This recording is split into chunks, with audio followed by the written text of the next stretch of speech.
नमस्कार। क्रांति वेलनेस प्रस्तुत श्वास एक रहस्य ये किताब के ऑडियो बुक में आपका स्वागत है। आज हम जानेंगे श्वास का उद्गम, ब्रह्मांड की पहली तरंग। श्रोताओं, यह अध्याय पुस्तक की नींव है, इसलिए भाषा अत्यंत सरल, गहन, काव्यमय और अनुभवात्मक रखी है। मनुष्य अपने जीवन में अनगिनत अनुभव करता है, लेकिन एक अनुभव ऐसा है जिसे वह सबसे पहले प्राप्त करता है, वह है श्वास। जन्म का पहला क्षण, जीवन की पहली ध्वनि, पहली स्वतः क्रिया श्वास ही है। और अंतिम क्षण जब यह शरीर छोड़ता है, वह भी श्वास ही है। श्वास जन्म और मृत्यु के बीच एक अदृश्य सेतु है, लेकिन आश्चर्य यह है कि मनुष्य पूरे जीवन में इस सबसे महत्वपूर्ण तत्व को सबसे कम समझ पाता है। यह यह अध्याय आपको उस स्रोत तक ले जाएगा जहां श्वास ने जन्म लिया, जहां प्राण का विस्तार हुआ और जहां से जीवन का संगीत प्रारंभ हुआ। श्वास क्या है? हवा नहीं, एक ऊर्जा का तरंग है। आम मनुष्य सोचता है श्वास मतलब ऑक्सीजन, लेकिन यह केवल शरीर का विज्ञान है। श्वास का वास्तविक अर्थ हवा से कहीं ऊपर है। श्वास मतलब ब्रह्मांडीय ऊर्जा का प्रभाव, प्राण का माध्यम, जीवन का मूल कंपन, चेतना का द्वार, शरीर, मन, आत्मा का सेतु। वेद कहते हैं प्राणो है सर्वभूतेषु गूढ़, मतलब प्राण प्राण सभी प्राणियों में छिपा हुआ ब्रह्म है। श्वास यह पहली ध्वनि है जो ब्रह्मांड की पहली हलचल थी। जब सृष्टि बनी, जब आकाश से पहली तरंग उठी, वह तरंग प्राण बनी। वो प्राण जब शरीर में बहता है तो वह श्वास कहलाता है। ब्रह्मांड के बनने से पहले न प्रकाश था, न समय था, न द्रव्य था, न दिशा थी। सब कुछ एक मौन ऊर्जा में विलीन था। उस मौन में अचानक एक कंपन उठा। वह सूक्ष्म ध्वनि, वह ध्वनि ओम का मूलनाद था। यही मूलनाद ब्रह्मांड की पहली श्वास बनी। इसको प्रथम स्पंदन कहा गया। यही स्पंदन आगे तारों की गर्मी, ग्रहों की गतियां, पांच तत्व और जीवन सब में रूपांतरित हुआ। इसलिए आप जब श्वास लेते हैं तो केवल हवा नहीं ले रहे हैं, आप यही प्राचीन स्पंदन अपने भीतर ओतप्रोत कर रहे हैं, जिससे ब्रह्मांड बना था। श्रोताओं, समझते हैं श्वास जीवन की पहली ध्वनि क्यों है। शरीर को चलाने वाली तीन मुख्य शक्तियां हैं।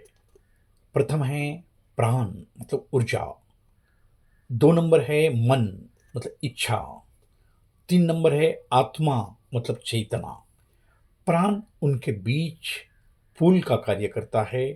श्वास प्राण को शरीर में लाने का वाहन है।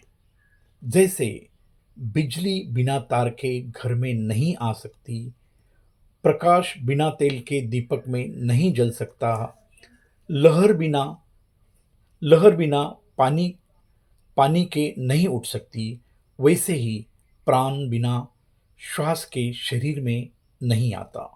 श्वास मतलब प्राण का प्रवेश द्वार। मित्रों, अभी जानते हैं श्वास का मन से गहरा संबंध। शरीर हवा से चलता है, लेकिन मन श्वास से चलता है। कैसे? गहराई से समझे। मन तेज तो श्वास तेज, मन धीमा श्वास धीमी, क्रोध श्वास उथली हो जाती है, भय में श्वास टूटती है, खुशी में श्वास सहज हो जाती है, प्रेम में श्वास विस्तृत हो जाती है, ध्यान में श्वास मौन हो जाती है। मित्रों, यह एक अंतिम सत्य समझ ले। इसीलिए योग कहते हैं, मन को बदलना है तो श्वास बदलो। मन को नहीं छेड़ना पड़ता, श्वास ही उसकी चाबी है। अभी जानेंगे श्वास आत्मा के द्वार की चाबी कैसे है। ध्यान के समय जब श्वास धीमी, गहरी, लंबी और मौन हो जाती है, तब एक अद्भुत घटना होती है। व्यक्ति अपने आत्मा के निकट आ जाता है, क्योंकि श्वास मतलब प्राण, प्राण मतलब ऊर्जा, ऊर्जा मतलब चेतना की सीढ़ी। इस तरह श्वास आत्मा तक पहुंचने का सबसे सरल मार्ग बन जाता है।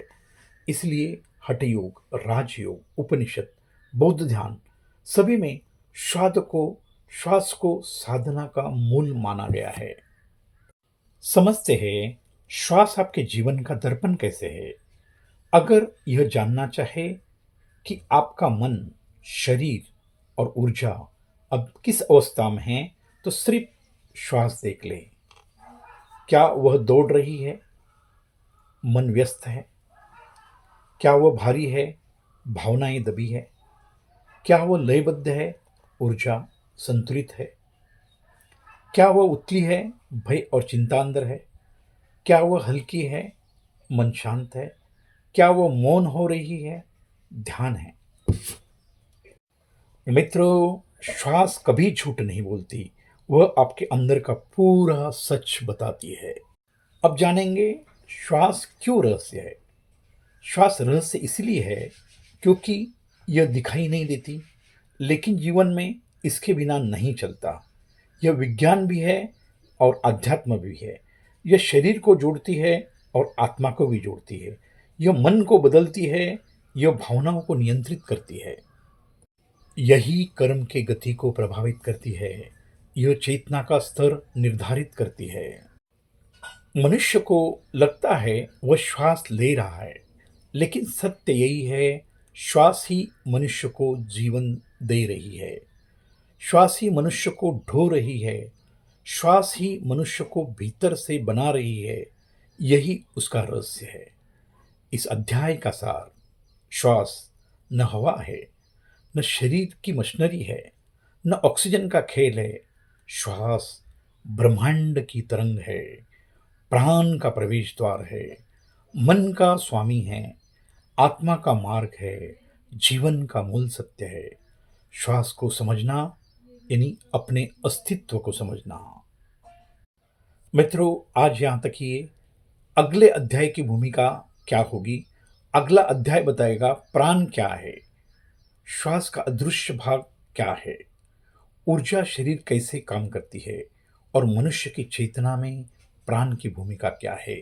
यह जानने हेतु अगला भाग जरूर सुने।